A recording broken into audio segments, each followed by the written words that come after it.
Recording in progress.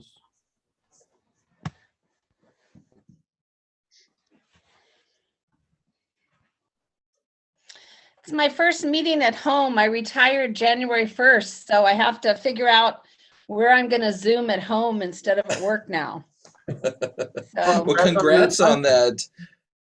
Thank you. I'm so excited, except I ended up Christmas morning sick and I've had RSV. So today is like the first day I think I look good. So it's been a rough couple of weeks. It's not what I thought it would be. So that's yeah. no fun. I'm glad you're starting to feel better. Yeah. I am too. Thank you.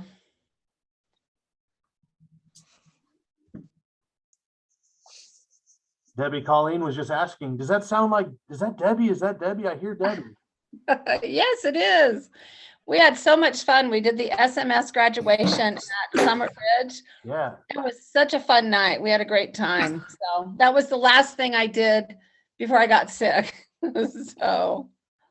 Are you still, I know you retired. I remember the last time that I talked when we were up at Summit Ridge, you were mentioning your retirement, but were you retiring from the church as well? Oh, no. You know, Dan always says you get out of church by being asked to leave.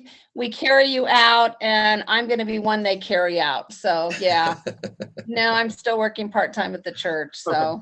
Just wanted to make although I've missed 3 Sundays, I'm waiting to get a letter in the mail that says, you know, you're not there anymore. So, I don't think I've missed 3 Sundays in my whole life of church. You know, it's like, wow.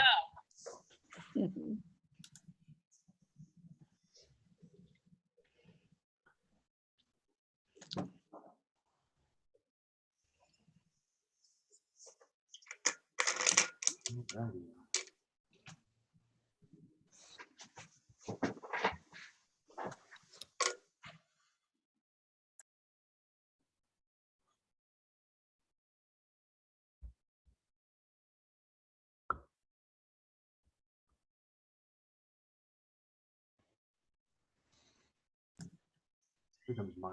Wow. Has everyone at ICS stayed healthy? Yeah. It's been hit or miss. Yeah. I was telling Tim, it feels like we're just waiting our turn, you know. Right. At this point. Yep. All right, Hey Mike there. Beach. Hi. Right. Good morning, Mike. Good morning.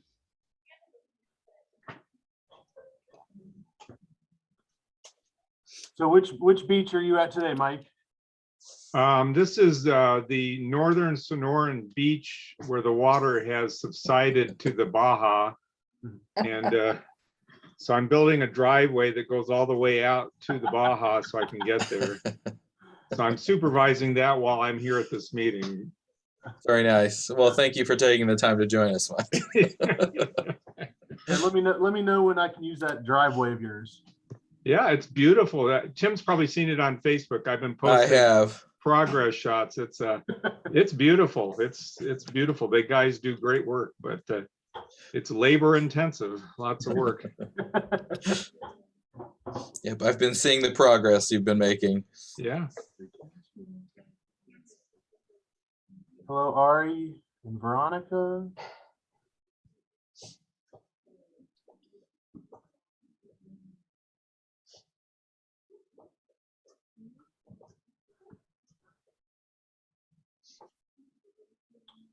Marjorie from Community Christian in Marana is here.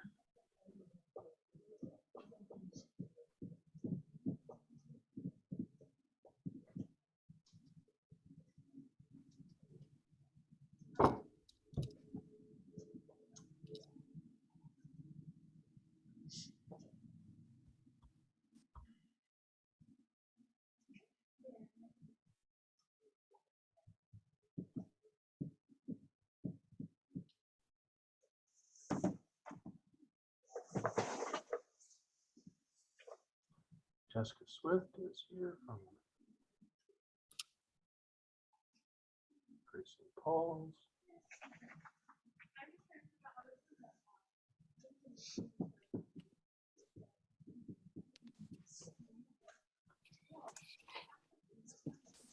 Hi, Jessica.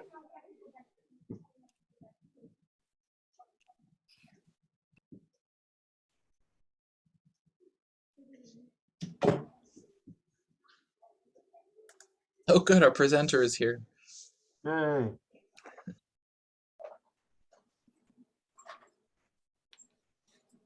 Tim, I just muted you on accident.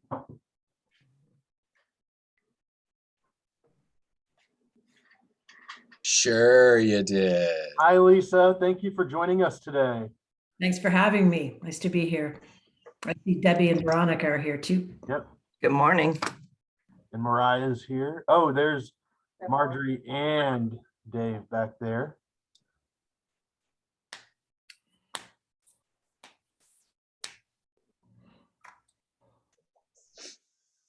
Oh, no.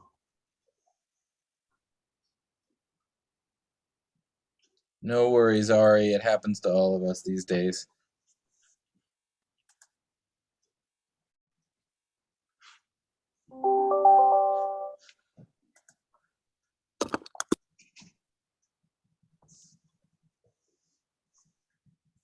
We'll wait a few more minutes as people get their notifications on their phones that it's 11:30.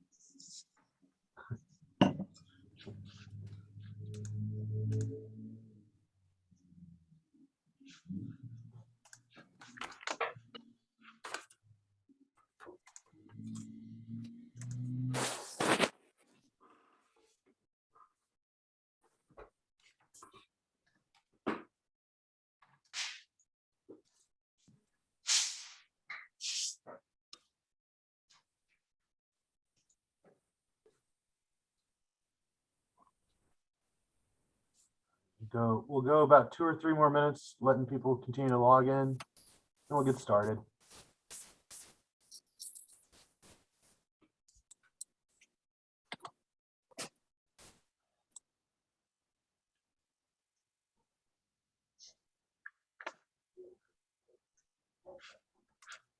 I'm going to go ahead and share my screen, Jay.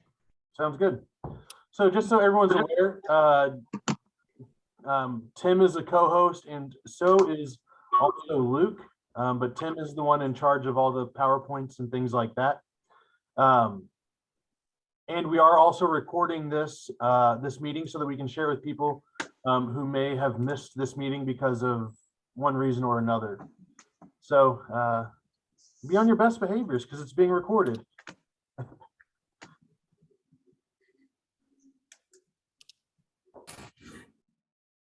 Sue from Christ the King is here. And Karen is here. Karen Latondras is here.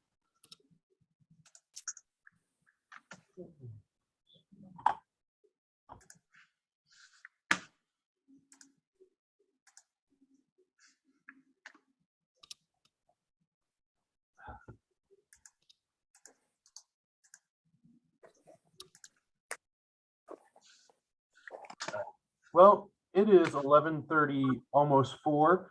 So we'll go ahead and get started with our meeting. So welcome everyone to our January Faith Council meeting. It's the first one of 2022. And the first thing of a new year is always exciting.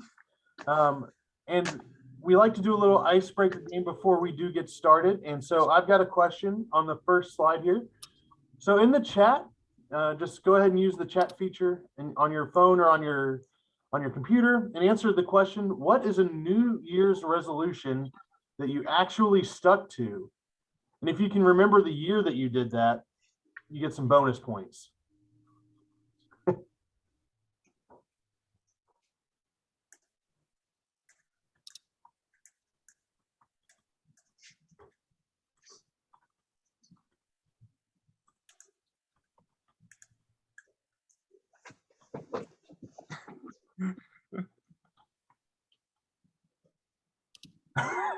Lauren.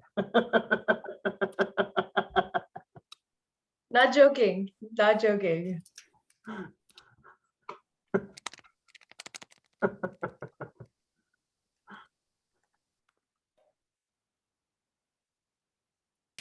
All right.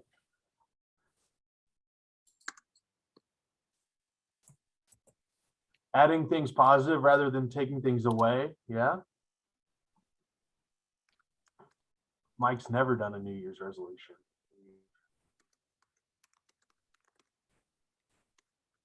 And becoming an ICS volunteer. Thanks, Kathy.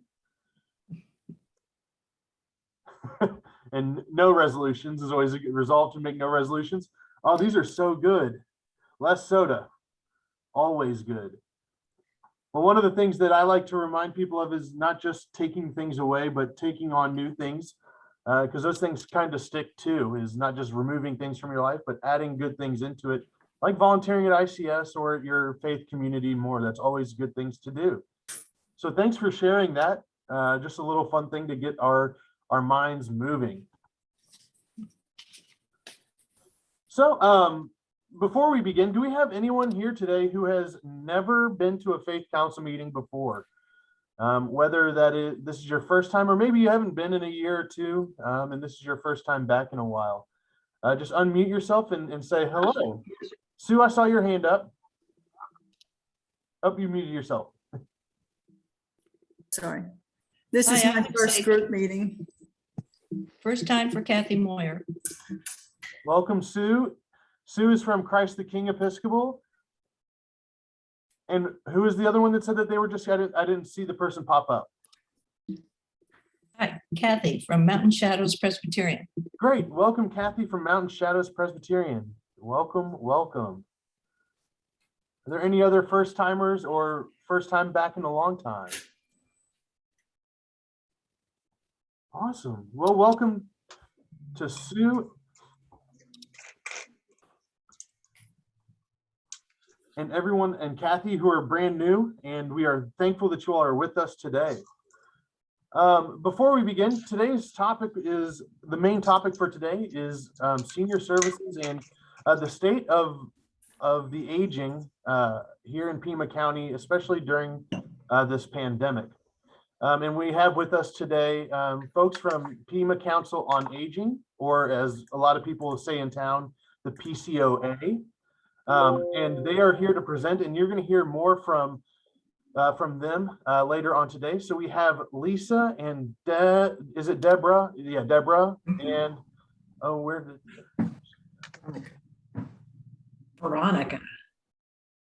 you go? And Veronica, Jay. Veronica, I lost Veronica. There she is. She was off of my screen. So Veronica, we are so glad that you all are with us today, and that you all are going to talk a little bit more about it, about what you all do at PCOA. So to begin, we would like to give you all some updates on the things that are going on at ICS. And so we'll start with Tim Cromer. Good morning, everyone. Thank you all so much for being here at the Faith Council meeting virtually. We were hoping to have this thing in person, but of course, Omicron got in the way of that. Thanks, Omicron. We've got some exciting things going on with food distribution at ICS right now. The big thing you might have seen on the news, you've seen it on Facebook all over the place, our new mobile food bank is up and running. It's out in the community. It's actually currently running right now at Connection Point Church in the Flowing Wells area of town right now, serving a bunch of people. So it is out there. It is helping people. Last time I checked, we served around 40 people in the past hour or so at Connection Point. We're hoping to serve around 60 families there today, and that's about how many people we're serving at each of our locations for this new mobile food bank. We're really thankful for the faith communities that are offering their volunteers and their parking lots to do this. And we're hoping to expand this over the coming months. So if your faith community has any interest in holding one of these drives, let me know, let Jay know, and we'll see as we expand this program what we might be able to do. So any questions about this mobile food bank? We've talked about it in the past, but if you're new or haven't seen it in a while, I'm open to any questions about this. Yes, Tim, how many sites do we have now? Right now we have 4 sites. We have Connection Point, which is in the Flowing Wells area. We have Rincon UCC, which is at Broadway and Craycroft. We have our East Side location, which is at New Spirit Lutheran Church. And we have, I'm blanking on the 4th one, Jay. You said, oh, Unleashed. You missed Unleashed. Oh, Unleashed. Yes, on the south side of town, off of Valencia Road. So spread out all over the county, all over the city right now.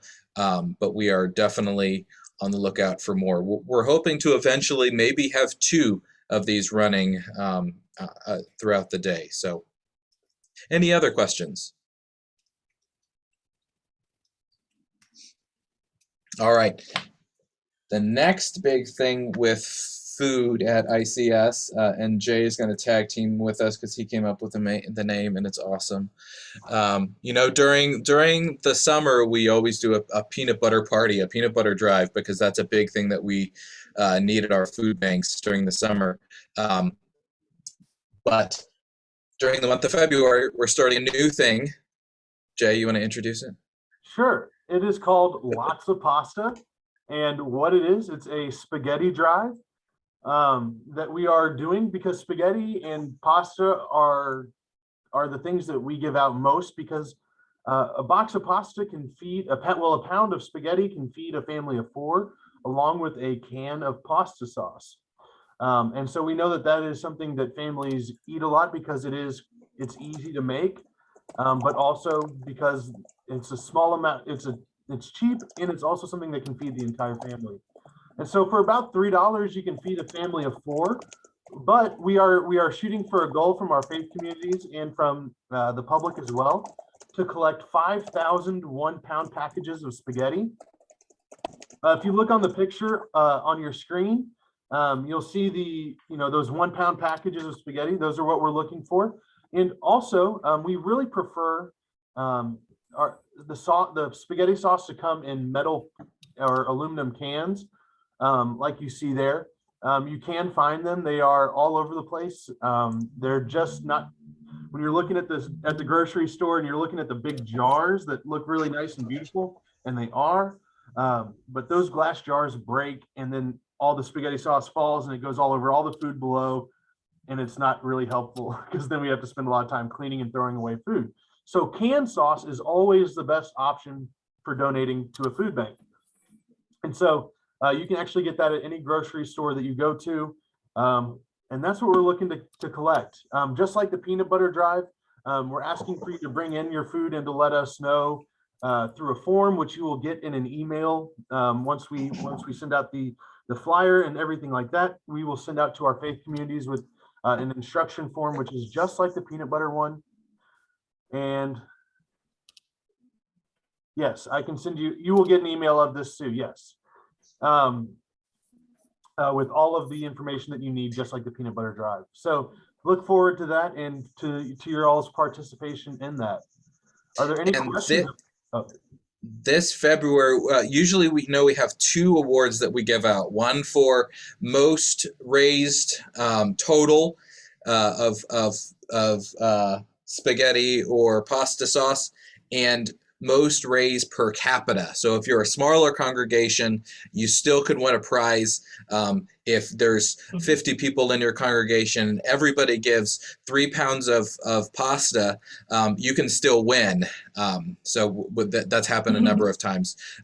This go around, we're actually going to have a 3rd award that we are going to give out for best display of pasta and pasta sauce. So we know that some of your congregations really get going and make these very elaborate displays. And so we will give an award out this go around for best display.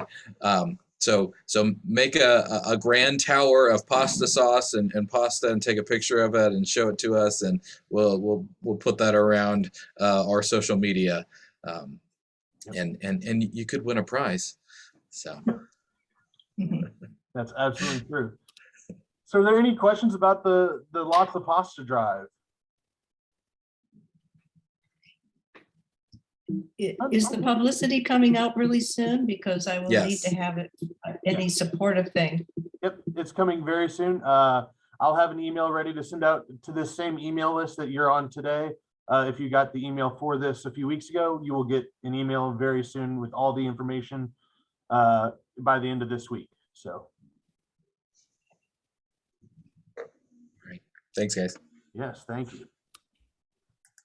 All right, so next, we would like to welcome Tori Carlson to talk about volunteer opportunities and another thing that is coming up just next week. Good morning, everyone. I am not going to noodle around. I'm going to get right to the topic here. Although there's going to be a lot of good jokes coming out of this, you know it, guys. Saucy comments, you know. Anyhow, so those of you that have been around for a while, you will see our Hot Ops section. And by the way, welcome Kathy Moyer. I love your New Year's resolution for becoming an ICS volunteer. Very cool. And we welcome your congregation for sure. But here are some Hot Ops for you to also promote within your network, your community, your faith community, people you know, your neighbor. If you come across someone who you know has a desire to volunteer, or you think might benefit from the beauty of volunteering, I want to just recommend some of these options for you. We always have needs for drivers, transportation and mobile meals drivers. We are in the cool season for yard work. We are working to continue to staff, as Tim mentioned, the produce truck. So that's the mobile food bank. It's actually the truck, and we are working out of New Spirit Lutheran for that. So if you're on the east side, that's a perfect opportunity. There are signups, still a few signups still available for February, but we've been pretty fortunate to get that staffed. And then in-home evaluations to get seniors signed up for our services. And if you are gifted in some presentation skills, you can see some of the options at the bottom of some life skills that are needed for our Reset program that is a support to those who are seeking to understand their particular place in poverty and how they can get out of it. I also want to throw out the workforce development. We are ramping up workforce development program at the Northwest office. That's not on here. If you or someone you know is interested in helping with resumes or has skills in that area, please reach out to me, and I'd love to talk with you some more about it. And I'll pass you on to Haley Navarrete, who is our workforce development coordinator. And yes, these things will be going out to everyone after the meeting. And then if you could advance the slide, Tim. Yeah, perfect. Okay, the other thing I just want to put on your radar is we are very excited to be able to offer, for the first time, really, an MLK Day of Service event. We have a task force who is very dedicated and very organized to help with getting this event launched. We are collecting these items. We are you might have seen it in emails. We are planning to assemble the kits on MLK Day, both at the central office and the Northwest office. We have enough volunteers signed up to do the assembly, but we are still collecting items. We especially need items donated to the central office because we're going to have distribution. We're going to have assemblies and distributions out of those two offices. I do want to tell you that one of our task force members has contacted all the agencies that we will be delivering to. We're going to deliver to La Frontera, 2 offices, Sonora House, which is a women's shelter of La Frontera, Primavera, Sister Jose's women's shelter, Southside Presbyterian has a Cross Streets ministry, and then Gospel Rescue Mission. These are our grand dreams, I should say, to deliver hygiene kits to these well-deserved places that will distribute them to the homeless. We have a total of 365 kits that we would love to be able to distribute. So we still need a bunch more donations. So if that's something that you want to get on board with, please deliver it. Please donate to the Northwest office or to the Central office on Craycroft at Broadway, and we'd be delighted to receive that. The other thing we're doing on MLK Day of Service is a roadway cleanup.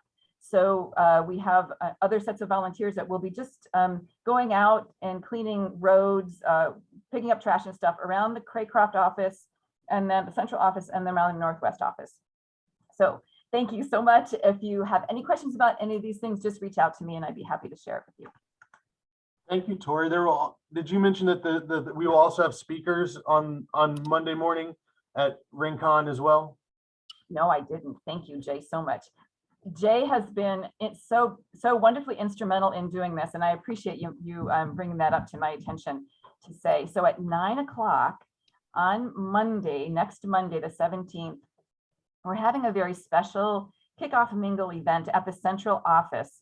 And that's going to be, we're going to have two different pastors, the pastor at Rincon and another pastor, Mount Calvary, Pastor Hughley of Mount Calvary Baptist Church. They're going to speak for a little, just short 5 minutes about this service event, this day, that why it's a federal holiday and why it's so important, and what MLK meant to the service ethic in our community. So we're very much looking forward to that.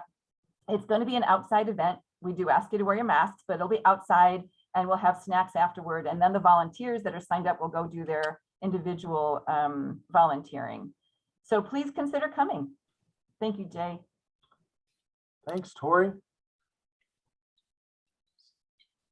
Now I'd like to welcome Lauren Valladares to talk about the self-sufficiency programs at ICS. And any updates? Yes. Thank you, Jay. Good morning. I have no cute noodle puns. I'm not very skilled at noodle puns, but Tori took the cake on that one. There you go. Classic. Just wanted to give a little update on what's going on with our programs.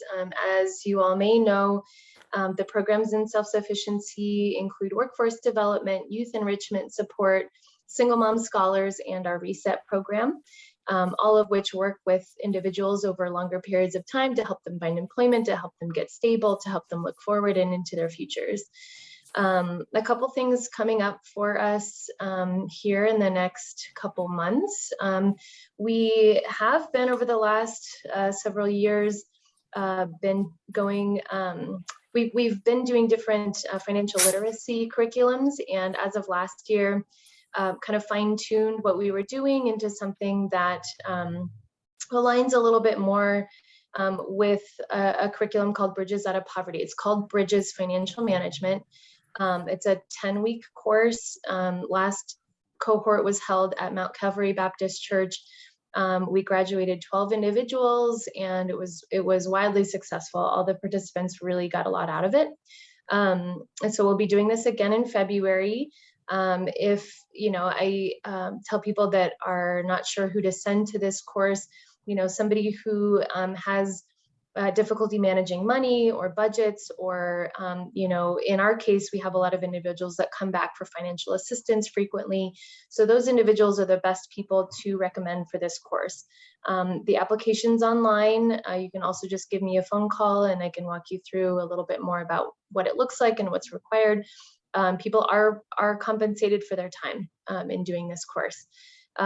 Getting Ahead is the other one that will be starting mid-February. It sometimes can be difficult to explain Getting Ahead. So Jay so graciously included a video that I'd like to share briefly. It's about a minute, but that explains Getting Ahead. And again, this is for individuals who kind of find themselves in cyclical poverty or in cyclical situations of needing help. And it's a course that really puts into perspective someone's situation and their resources that they have at hand and how to utilize those resources to be able to set some goals and to look forward. So the Getting Ahead course is a prerequisite for our reset program, which is kind of a continuation and longer term case management, working with people to get to their goals. So Jay, when you're ready, if you want to put that on. Again, the application is online and will be starting mid-February. So if you have people interested, make sure that they get signed up very soon. Tim, it's on the PowerPoint on the next slide. And this is a video by Ruby Payne, who founded the course. What is Getting Ahead?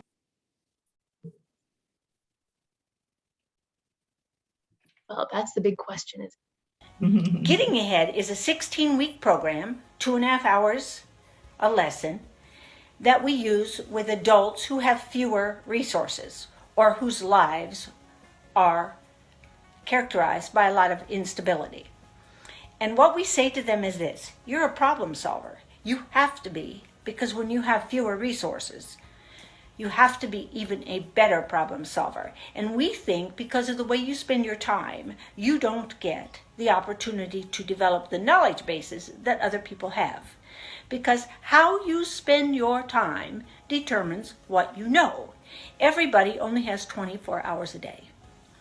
So this course takes them through their resources, analyzing their resources, looking at money, looking at how systems help and hurt you, looking at issues like language in the workplace, hidden rules, resource development, and a future story, as well as the resources in your community.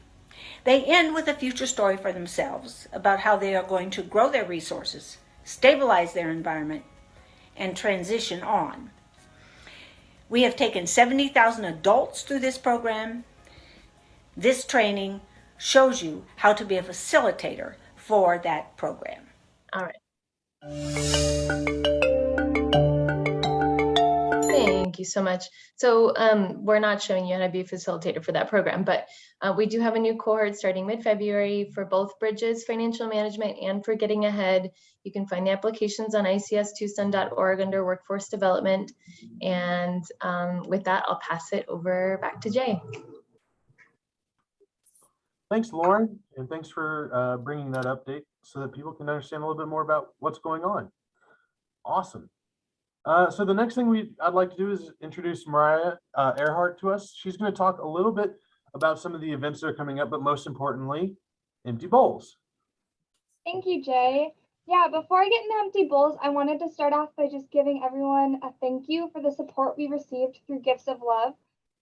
This year, through our Holiday Gifts of Love program, we were able to help 708 individuals, 665 of them being children, which is just absolutely amazing and largely due to the support of our faith partners. So thank you all for your support.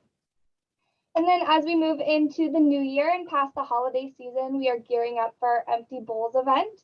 And for this event, if anybody's new to it, local potters create and donate handmade bowls that act as a reminder and a symbol of all those that go without food in their bowls in our community.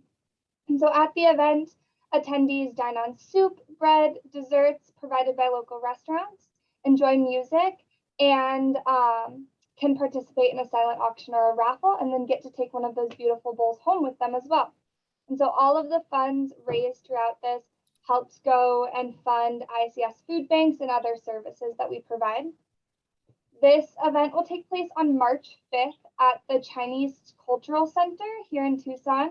And tickets are currently on sale. So if you or members of your congregation are interested in attending, being sponsors, or have any questions, feel free to reach out to me or visit our website for more information. Thank you, Jay. Thanks, Mariah. Thank you, thank you. And next, I'd like to welcome Luke Pearson to talk about the health and senior services programs that ICS has to offer. And yeah, so to kind of lean into the PCOA conversation that we're going to have in just a little bit, here's Luke Pearson. Thank you so much, Jay, and thank you for each one of the wonderful faith communities that we have here and tuning in, as well as for PCOA being here. We're just so thankful for all that you do for the community at large. My name is Luke Pearson. I'm the Senior Services Coordinator here at ICS. And for the next 10 minutes, we're going to just give a little bit of an update of how our caregiving operation has been going on for these past 6 months and the year at large, and then some things that we're really excited about moving forward in 2022. So this is a little bit of our an outline of what we're going to be discussing for today. I'm going to be giving a quick department and program update, specifically with our Home Sweet Home and transportation programs. We had our first ICS Paw Pals event. That was a tremendous success back in November. And we are looking forward to doing one in the near future in the spring.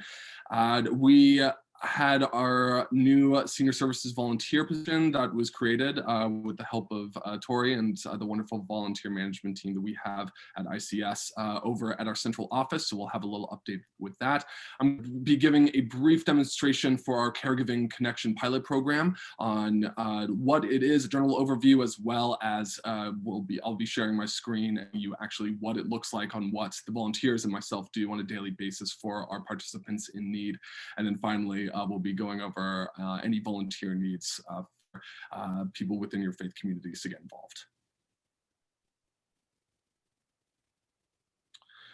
And so first things first, with our Home Sweet Home program, really our main focus over these past 6 months and still going into 2022 is decreasing the amount of social isolation among our registered participants and seniors here at ICS. In 2021, we found that 34% of our caregiving participants that received an ICS home reevaluation, pretty much a 6-month check-in to see how they're doing, stated that they experienced social isolation and had inconsistent forms of social support. So that 34% is something that we really want to decrease and tackle as best as we can. I'm happy to say that by December 2021, we had full enrollment of isolated seniors into our Caregiving Connection program, which we will talk about in just a few months.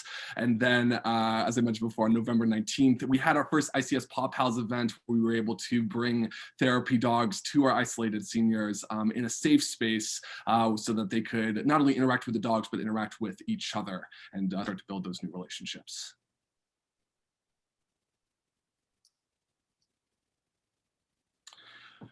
A program update for our transportation program. For those who are unaware, our transportation program is a program that provides free rides for seniors age 60 and above, as well as disabled adults who are unable to drive or do not have access to public transportation.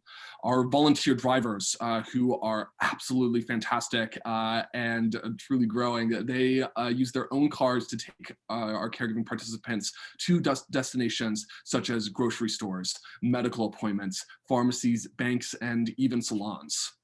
For the past 6 months, we did a little bit of a change. For the first 6 months of 2021, we were only offering one ride per week for our participants enrolled in our transportation program. But we noticed that a lot of our participants had to make a difficult choice of using that one ride to either get their groceries for the week or use that ride to go to a needed medical appointment. So we wanted to make sure that they didn't have to make that choice and to the best of our ability. And so we are now currently offering 2 rides per week to accommodate the needs of the participants. With that said, more rides equal more opportunities to serve. So we are currently looking for a van driver as well as volunteer drivers and transportation schedulers. So if you are interested, I'll have my contact information at the end of this presentation for you to reach out. And the ultimate mission of our transportation program is we are building community on the road, and our drivers are driving to make a difference, which is really fantastic for our caregiving operations as well as our participants and community as a whole. Whoop, whoop. Go. So we had something really exciting with the help of so many people, as well as Mariah, who is on the call today, helping set up this wonderful new event for our caregiving participants. We had about 10 seniors, some of our most isolated seniors, who were able to be brought to our Northwest office to interact with our some therapy dogs provided by the new partnerships of the Humane Society of Southern Arizona and the Alliance of Therapy Dogs to bring therapy dogs to the ICS Northwest office. We found that many of our senior service participants have few opportunities to make new connections in a social setting outside of the home. So we wanted to do something fresh and brand new to create a new safe space to ease that issue. We used our volunteer drivers from our transportation programs to take our participants to and from the events so that they were able to get to and from there for free, and they didn't take any forms of public transportation to not only ensure the safety of our participants and volunteers, but also to make it a lot easier for them. And our senior service participants, volunteers, and staff were able to meet and interact with the dogs Granite, Grace, Benson, and Lincoln. And these dogs were very, very cute and were just wonderful for them to interact with everyone involved. Like I said, the event was a huge success. Our participants, volunteers, and staff members had a lot of fun interacting with the volunteer teams from both therapy dog organizations. This is a wonderful quote from one of our senior participant, PAW participants, and it really sums up really the whole experience that was had. "I can't tell you how much this afternoon means to me. It's been a really hard time for me recently since I lost both my dog and my spouse over the past few years. I've been feeling lonely, so it's nice to be able to get out of the house and see so many happy people and dogs today." So really making these new connections with some new participants, as well as some furry friends, was something that was really special. So again, we hope to continue that moving forward into the spring of 2022. So we have done something that's really exciting, is we have brought our caregiving services over to our new central offices over at Rincon Congressional Church. Again, a huge shout out to Rincon for all of their hospitality and for making this such an easy transition into these new office spaces. But since we are bringing over our services to this new central offices, we wanted to give the opportunity for our volunteers who live in the nearby area to get involved to help out our caregiving participants. So with the help of our wonderful volunteer team here at ICS, we were able to create a new volunteer position called the Senior Services Volunteer. And it is a new in-office volunteer position that will be assisting daily caregiving operations, including transportation, home sweet home, and caregiving connection programs. They will be assisting in implementing programs dealing with social isolation, going back to the overall theme of what we're trying to tackle with our mission, and send daily messages and videos to our seniors enrolled with our caregiving connection program, answer phone calls, and help schedule rides for our caregiving participants in transportation, and use our efforts to outcome database to conduct evaluations. It's the same mission that we have in our Northwest office, as well as the rest of our offices here at ICS, is that we are trying to have our volunteers make a difference for our seniors and disabled adults in our community. And I'm happy to report within 1 month, we have found, trained, and scheduled full weekly rotation of dedicated volunteers for this new position, and they are doing fantastic so far. So we are really looking forward to see how they can continue to grow and help our community in 2022. So now we're going to briefly talk about our Caregiving Connection program. It is a pilot program that we have been implementing for the past year, really the past months, since it was one of my first projects that I had when I joined the team back in July. And for those who haven't heard about our Caregiving Connection program, it is a program that aims to decrease the amount of isolation facing our registered seniors senior participants through the use of Claire's companion tablets. Over here, you'll see that what the tablet actually looks like. This is exactly the tablet that are distributed to a select group of seniors who are isolated in need of different connections. As you can see on the tablet, you'll see some buttons for wellness services, games, messages, videos, websites, and this is exactly what it looks like for our seniors using the tablets. They just click the button and they'll be able to access the different services that are on this tablet. There are 9 tablets for 9 senior participants, and I'm happy to report that all 9 are currently enrolled and really enjoying the program. This is a great way to teach our seniors how to use new forms of technology in a world that is just becoming more technologically dependent, especially within post-COVID world. The tablet is a resource that allows our seniors to access websites such as Facebook, Google, local news, and Amazon. They can have video calls for their friends as well as other participants within the program. They can attend virtual events such as our weekly coffee hours that we have over the use of Zoom through these tablets. They can send messages to myself, to their friends and family, as well as other participants so that they can maintain correspondence. And of course, they have access to games. So we wanted them to have some fun as well. And ultimately, the mission of our Caregiving Connection program is building new and lasting relationships between participants, volunteers, and staff members. And I wanted to show you our progress that we've had within the year for 2021. We reach out to our most isolated senior service participants to enroll using data from our ICS home reevaluation. So if they had a low score on that reevaluation, we wanted to get a list of everybody who either listed 1 or 2, saying that they didn't have many friends or families within the area, or they had some form of inconsistent social support. And so we had to do a little bit of a revamp because we noticed that our first initial launch, we had a lot of seniors who were either unwilling or unable to participate in the program, especially with messages and social virtual events. And so you'll see over here by the interactions by date that in August, we had to do a revamp because there wasn't many people using it. And we re-strategized to find our most isolated seniors. And as you can see, we are doing really well so far. For the past 2 months, we have steady participation and interactions with our seniors using the tablets, as well as a diverse amount of content from different messages, websites, and games that our seniors are using on a daily basis. So these increased levels of interactions with the tablet lead to more opportunities for social engagement with other participants. We've also had higher attendance rates for our regular scheduled virtual coffee hours. Our Home Sweet Home program, we have a lot of great ways of volunteers as well as people reaching out to each other. But this is a way for our participants to be with each other and present with each other face to face on a daily basis. And with the addition of the new senior services volunteer position, we have been able to increase the number of surveys, messages, and video calls sent out to our participants on a daily basis.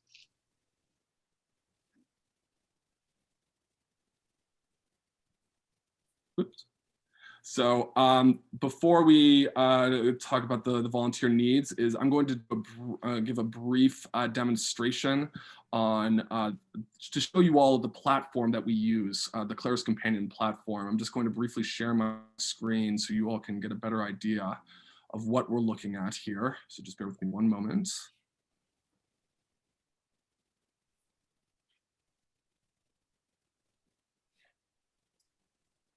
Okay.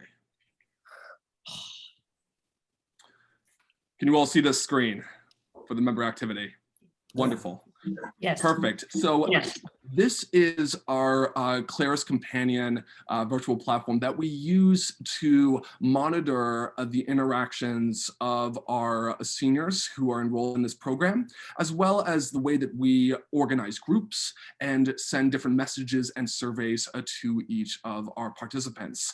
This is a really great page that shows the total amount of interactions that we've had. It's the numbers are kind of low because this is for the the year since January 1st, so there's only 11 days of data, but we have the amount of interaction used by the members, what type of interactions they're having, whether it's a game or a website or virtual event. And then we have the total amount of interactions per day. So we love to see this right now, to have a diverse amount of content and using the tablet in different ways to keep them engaged as well as connected, both online as well as through virtual events that are scheduled. So we're going to scroll up here really quickly, and we are going to go back to the console page. And we have done something that's really cool, is we have set up different groups and have enrolled our participants within each group. So we have virtual coffee hours, we like to call them, on Monday, Wednesday, and Friday morning, as well as in the afternoon, because we want to give them, any kind of late risers, a time, if they didn't make the morning meeting, that they can come during the afternoon. So if we want to set anything up, we'll have our actually volunteers go ahead and set up an event. And so here you can see when we add an event, this is what it looks like. We have the event name, our morning coffee hour. We have our description of what our participants will see. This message will pop up on their screen at the designated time, so 8:55, and hoping to see them there. And we can actually go ahead and just attach a Zoom link to the event to make sure that they can just go ahead, and it automatically opens it up into the event, so it makes it very, very easy for them to access it. Hey, we're gonna, yes. We need to wrap this one up. Sorry about it, but we need to move on to the next person, to the next. Luke, Of course. Art, go ahead. Yes. Oh, for seniors, often getting internet access is a difficult, expensive proposition. Are we helping any of these people with that issue? That's an excellent question, Art.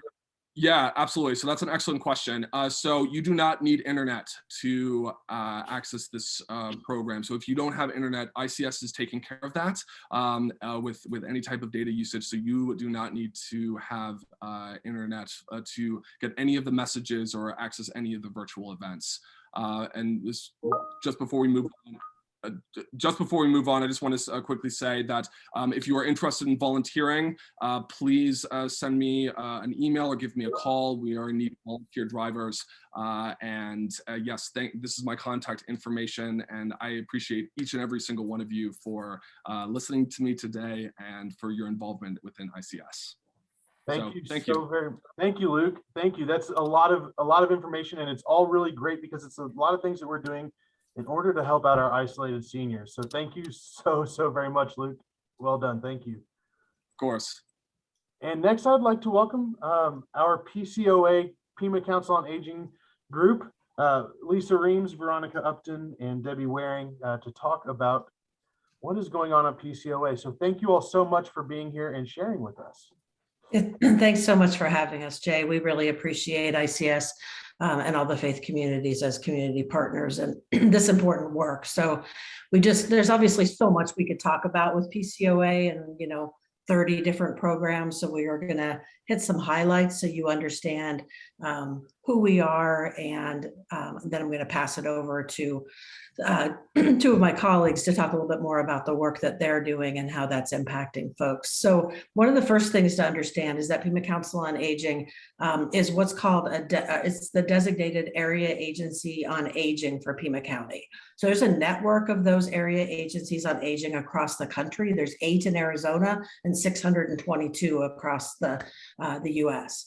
So all of us have, we look a lot different from each other. Some are parts of private nonprofit organizations like we are. Some are parts of county or local governments. But we're all responsible for doing a variety of things, from planning services for older adults in the community, coordinating those services, purchasing services. So basically we're a funder of services as well for other organizations in town. We provide services ourselves, and then we advocate locally, statewide and nationally for the needs and interests of older adults. We've been around over 50 years doing this work. Primarily, we're serving folks that are age 60 or over. And we try our best to reach everyone that needs help within that population. When needed, we do target folks in the greatest economic and social need, and there's plenty folks that fit into those categories in Tucson. And then we have some services that are also focused on family caregivers and some adults who are physically disabled. Next slide, please. Thank you. There's a number of different ways that people can get information and services from PCOA. If you remember nothing else about PCOA, remember that we have a helpline. And we have 9 staff on this helpline, 8:30 to 5, Monday through Friday. Call that phone number that's up on the screen there, and we can get someone to help you. Sometimes they're so backed up taking calls that you might get an answering message, a voicemail, but they will get back to you within that business day or maybe the next morning. So they will get back to you just as soon as they can. You can also search for information on our website. There's lots of good information there. Plus, we have a searchable database of all the resources for older adults in town that's accessible through that website that anyone can go on and search. We publish a guide to services for some of our most frequently requested services. We're trying to get that out every year. It's been a little crazy with COVID. Everything changed and services changed. So we got the 2021 version out kind of mid-year last year. So we'll do a 2022 sometime soon. Our staff in every program can answer so many questions about a variety of issues. And we always publish a Never Too Late. If you hopefully you've seen that, it's like a newspaper that goes out every month. We used to be able to get it out in person to all the libraries and senior centers and stuff and such in town. And we do some of that still, but a lot of that is virtually. It's a flip book that you can virtually access through our website. And there's an advocacy tool on our website too, if you're wanting to help advocate for issues that impact older adults. Next slide.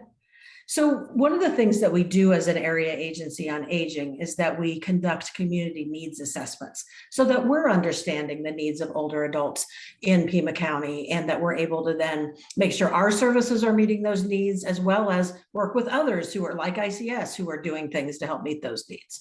So the last one we did is in 2016. We were supposed to do one in 2020 or 21, but you know, the world changed. The needs of older adults would have been significantly different that year. So the state actually asked us to hold off a couple of years to do that again. So the most recent data we have are that these are the top 5 issues that older adults mention as concerns for them. Falls and fear of falling has been #1 for a long time. Everybody's very concerned about how they're going to be able to live independently in their own home as they age. Memory loss, understanding Medicare, that's a whole thing in and of itself, not to mention the changes that happen every year. And dental care frequently comes up because that hasn't something that's historically been covered through Medicare. And so how people are going to afford dental care as they get older is always a challenge. And just a note that this was just a little over 5 years ago now, and yet social isolation at that point was even identified as an issue by almost half of our respondents. So you can imagine how much that's probably increased with COVID and all of the greater isolation that's increased because of that. It was great to hear, Luke, about the programming that you're starting to do around that. So thank you for that information. Next slide. So social isolation and loss are really significant issues for our older adults right now. As you all know, I'm not telling you anything you don't know here, but really greater number than ever of older adults are living alone. About a third of them, and again, this data is 5 years old in some places. A third of them identify as being lonely. Those that participated in our needs assessment for vulnerable older adults, more than half of them are living alone. And the pandemic has only exacerbated that. If you're not aware of the research that's been done about social determinants of health, they've actually found that loneliness might be a more significant health factor for people over 65 than obesity, smoking, exercise, or nutrition. So I think that's pretty significant about the importance of addressing loneliness in the lives of our vulnerable older adults. Next slide, please. So aging in place was the number 2 issue that you saw on that slide from our needs assessment. So that's the ability to stay living where you are as you age. There are a lot of factors that impact people's ability to do that, your relationships and informal supports, your neighbors, your church network, formal supports such as PCOA services or other like publicly funded services, the type of planning that you've done, or maybe insurance that you've purchased. How livable your home is going to be as you get older. Are there any modifications that need to be done in your home, from ramps or grad bars or heights of countertops or whatever that might be? How well can you access technology or have the technology you need or be able to afford the things that you need related to technology? And community infrastructure, such as the accessibility of public transportation. So more than 3/4 of older adults say they really want to be able to remain in their current home as they get older, but less than half of them anticipate that they're going to be able to do that. So one of the things we always strive to do at PCOA is find ways to help people live independently. Next slide. I'm going to turn it over now to Veronica, who's the coordinator of our intake team. That's our helpline. So she knows more than anybody else about the types of calls we're getting and the ways we can help some folks with some of their main needs. Hello, everybody. I hope you can hear me. So I'm the intake coordinator, and one of the things we manage is the helpline. That's the 520-790-7262 number. It's basically the entry point into the agency.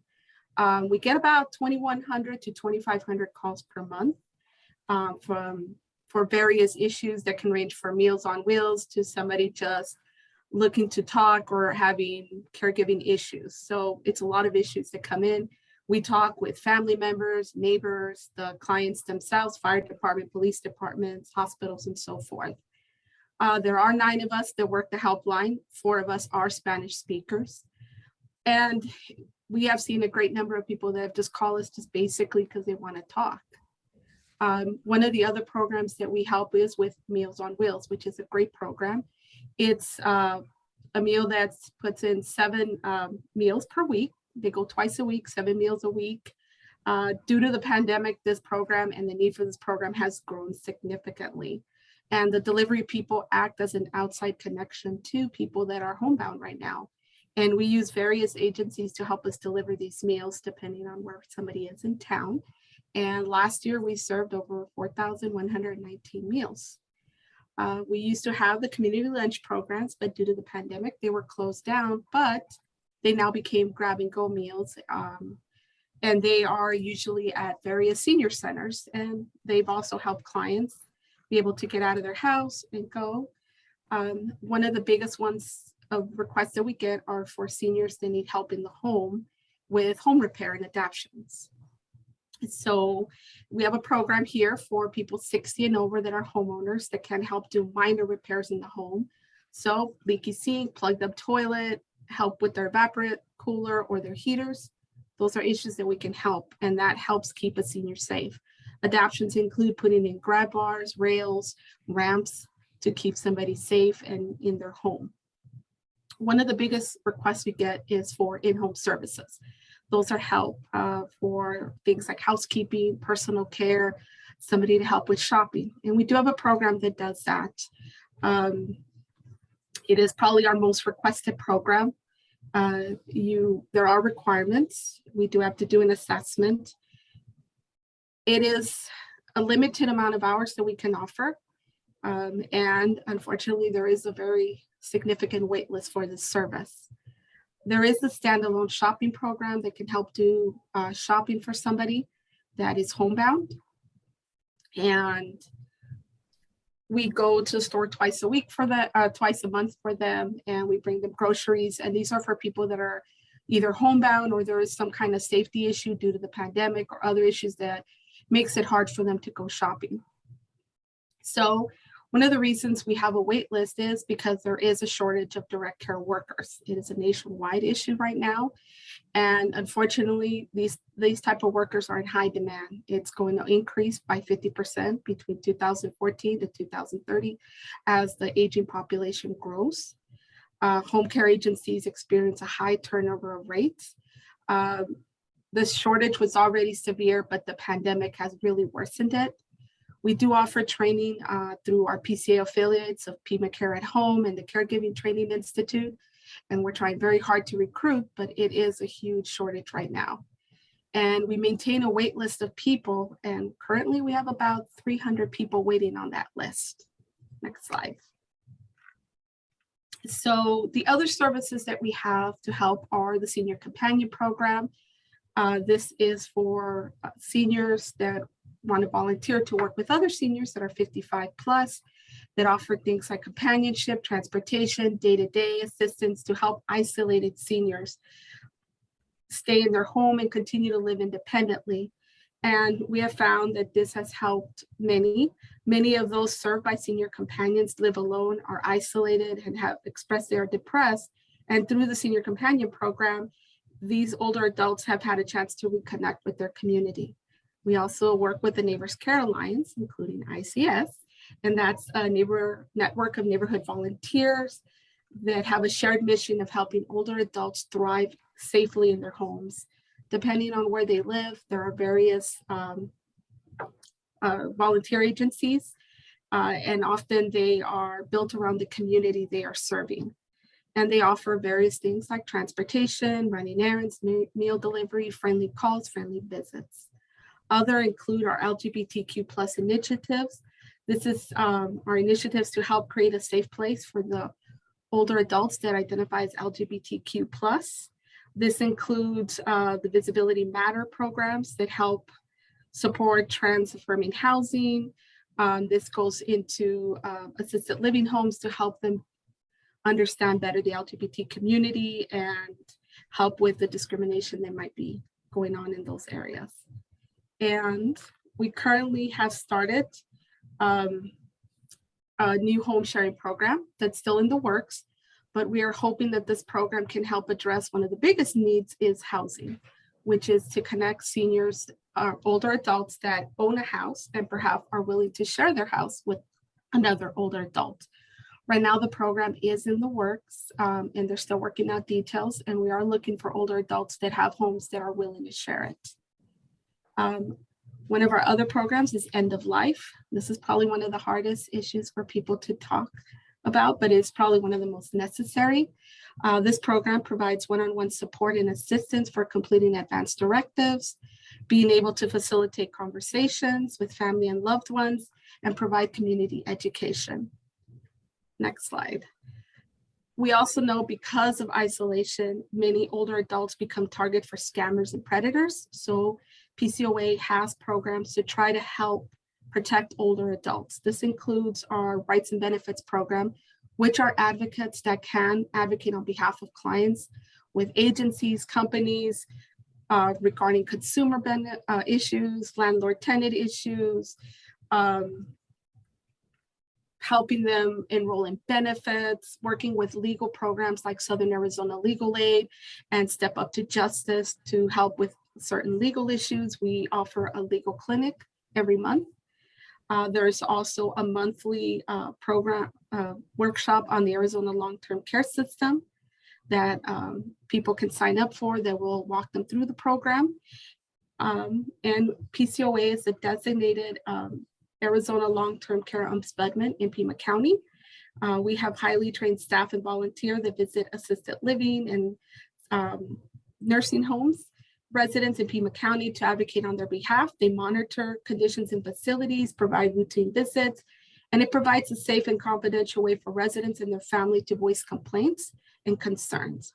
And we work very closely with adult protective services on self-neglect situations or in other situations that come in with clients. And I will pass it over to Debbie Wary. Thank you. So I coordinate family caregiver support for Pima Council on Aging. And at this point, I imagine your ears are getting pretty full because you've listened to a lot of information. Bear with us though, we're almost there. I wanted to let folks know that 1 in 4 adults is working as an informal, that means non-paid caregiver. That means that with 26 people on this call, 7 of you are caring for someone you love or someone in the church or a family member. And that number is growing to 1 in 3 very quickly. In addition to that, over half of the folks that we see are dealing with memory issues with the people that they're caring for. So the dementias are on the rise, and it's projected that that's going to increase.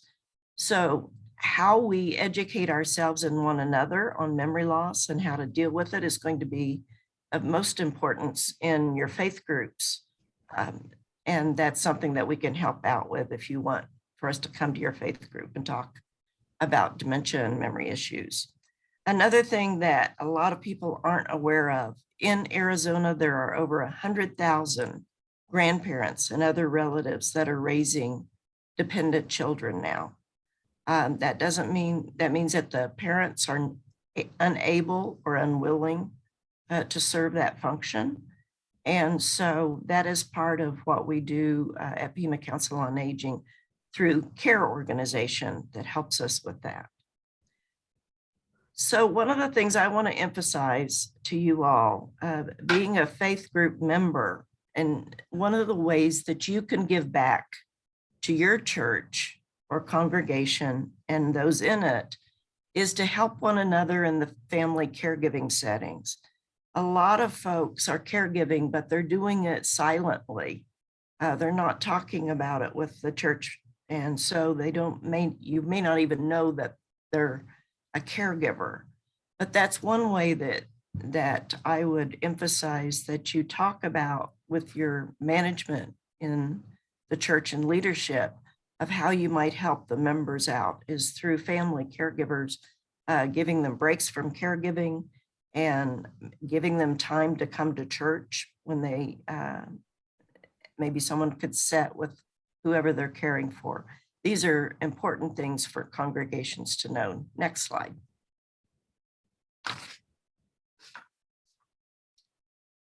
We care for mostly 60 years of age and older, but other combination of folks that we service are anyone that with any age that has cognitive issues.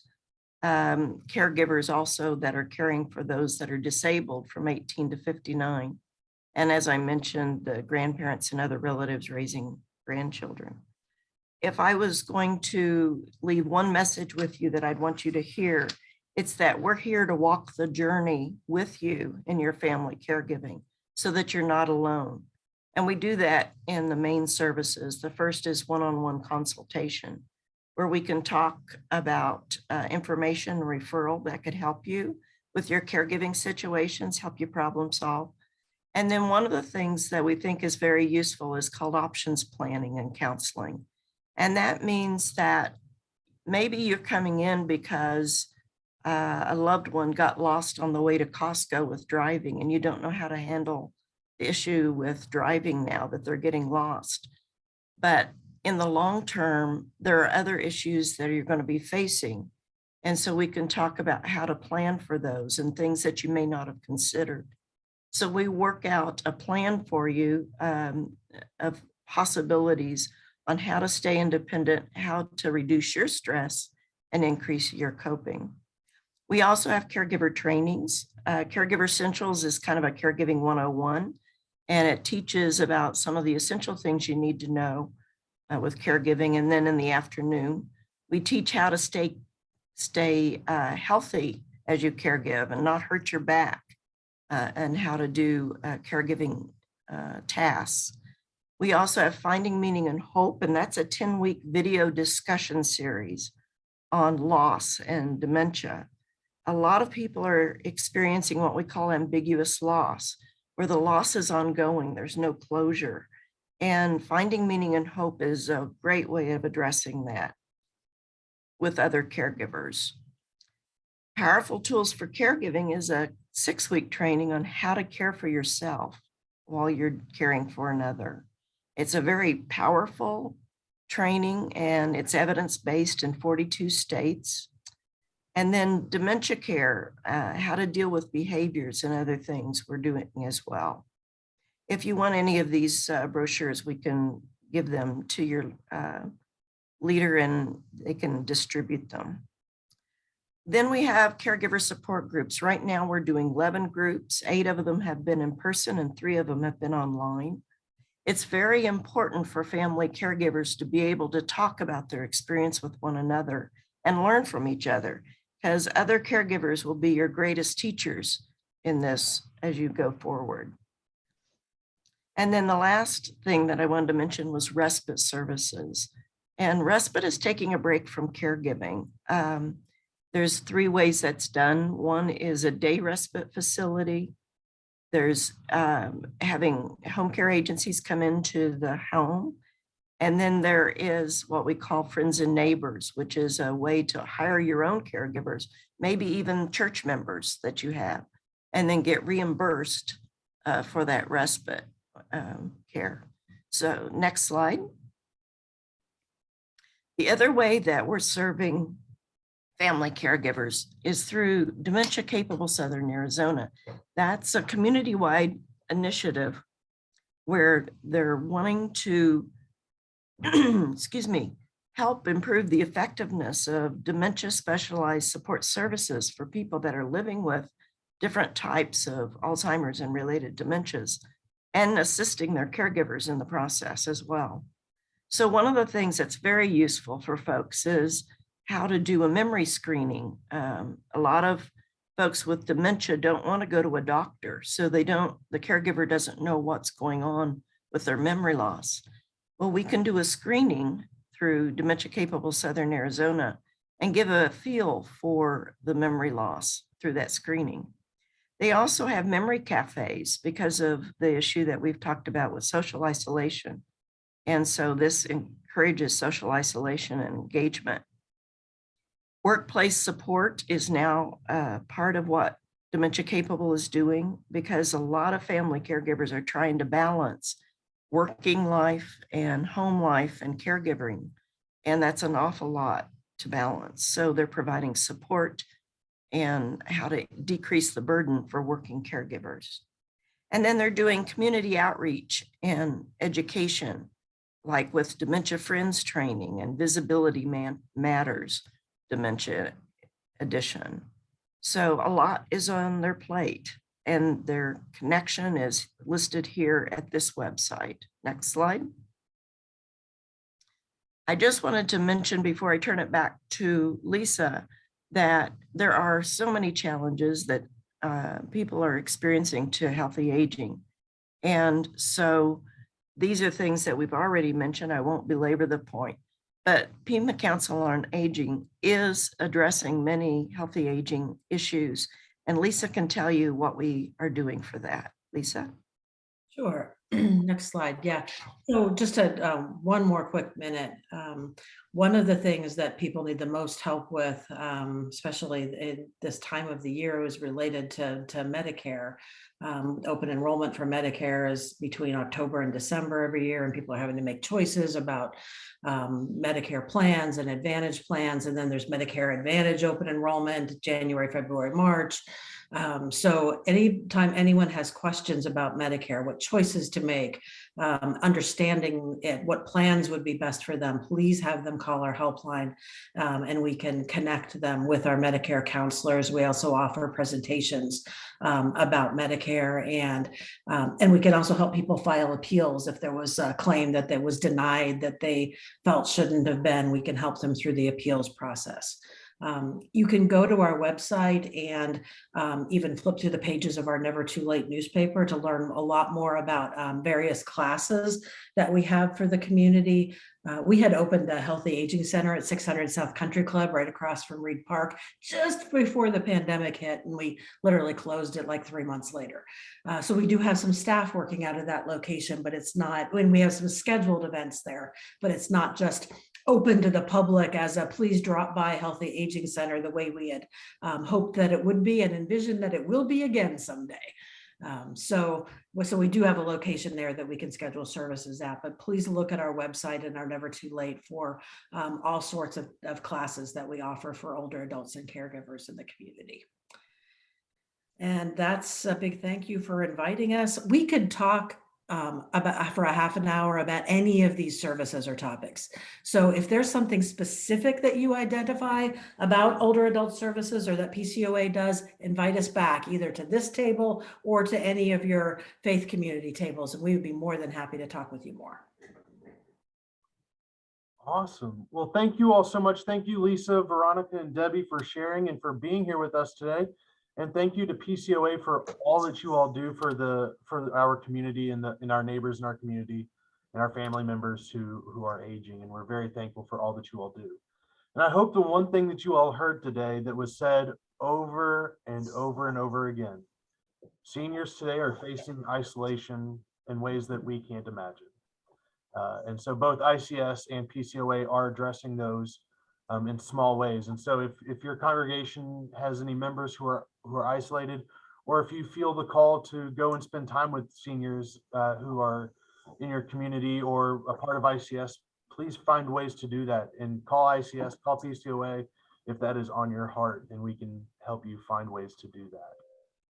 So thank you all once again for being here with us and for being representatives from your congregations to ICS, so you can take this information back to the people in your congregations so that they can know all that is going on with ICS and also today through PCOA. So please share all of this information. You'll get an email here in the next little bit with a link to the YouTube video of this meeting. So in case if you missed something, you want to go back and listen to it again, it'll be recorded.